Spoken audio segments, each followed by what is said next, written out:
Here is just a quick little video about some things that I can do, or I do, that I'm telling you you can do every day or whenever you feel like it. I've been sitting at a computer some today, and so I was shifting, my body and making sure to not sit still or stay in a position for too long or hold my phone like this for too long or whatever, right? So some shifting. But aside from that, I want to show you what I like to do. So what I'm going to show you is you don't have to do exactly the physical motion, but the idea is I'm going to stretch. I'm going to stretch. And right now what I want to stretch is the back of my leg. So the way I do that is I separate my feet like this, and then I lean back, like I go like this. I just put my hands here. It doesn't mean anything. I'm just wearing random clothes. I didn't try to dress for the part. You know what I mean? I just want to encourage people to know that they can sometimes just do a little bit of things throughout the day that can help with their back pain and their body tension that happens just from everyday life, from work, or from just everyday life. Okay. And so I separate my feet, and then I'm just leaning my hips back, and what I'm feeling is the stretch in the back of this straight leg that's in the front. And then I'm just going to switch my legs and do that on the other side.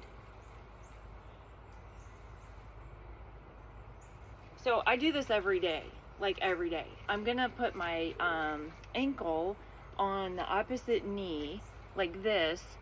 And what I do is I just lean into it, and you can hold a chair or hold a table to do this, but I'm just, again, where I'm feeling that is right here, this stretch back here.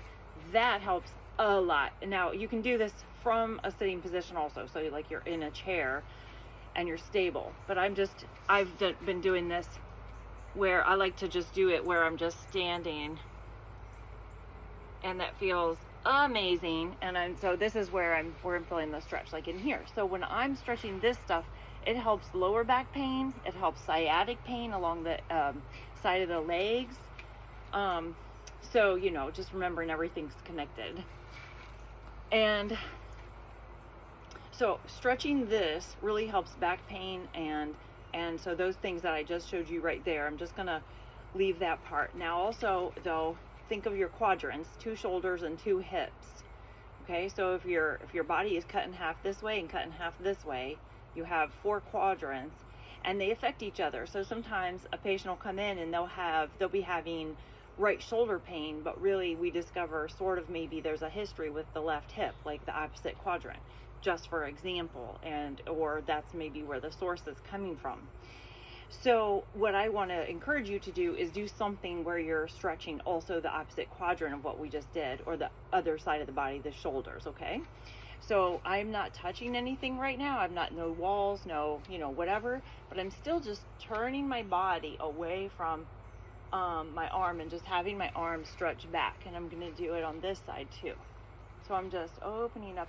And so actually I just did that real quick, and while I was doing that I remembered something that I like is to just I showed you one at a time, and now I'm showing you both together. What was I thinking? I think something about if you have some kind of a leverage, maybe it was this. I saw a lady do some things where she was always, I think like this, opening anything to just comfortably open. I'm showing you lots of options, but I've just wanted to make this quick little thing to be look, you can make it up yourself. Just do something, because when we're driving or sitting at a computer, this is happening where we're closing in the front. So something to open this up. I also want to mention that your spine is way up here and way down here. So your spine doesn't start at the back of your neck and go to your waist. Okay, your spine is way longer. So as I'm walking, I'm walking down the street, I'm thinking to myself the expansion of my spine. So I'm not trying to force anything up or back or down or anything, but I'm just imagining in my brain my expansion of my spine from the middle. I'm just imagining it, and I'll feel a change in my neck a lot of times from that. And then I'm opening my shoulders. I'm walking and I'm being tall and I'm opening myself up. I'm expanding my spine as I'm walking.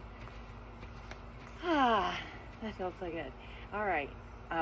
So besides the physical aspect, I'm going to give you also the mental aspect.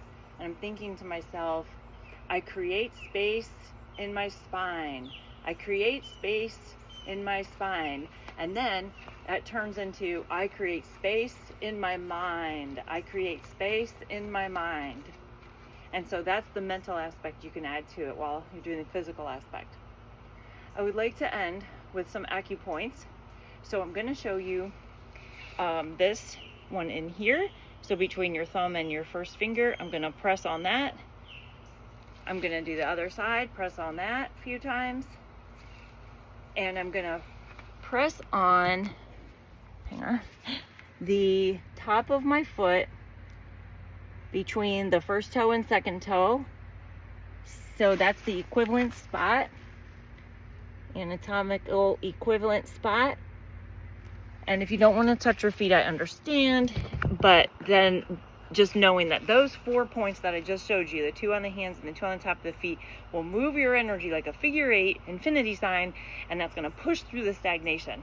Now, to end with something calming, I'm going to put my hands in front of my heart and breathe in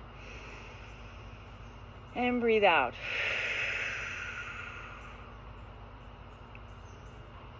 And I'm just shaking it out. So you can use any of these tips and tricks anytime. Have a great day.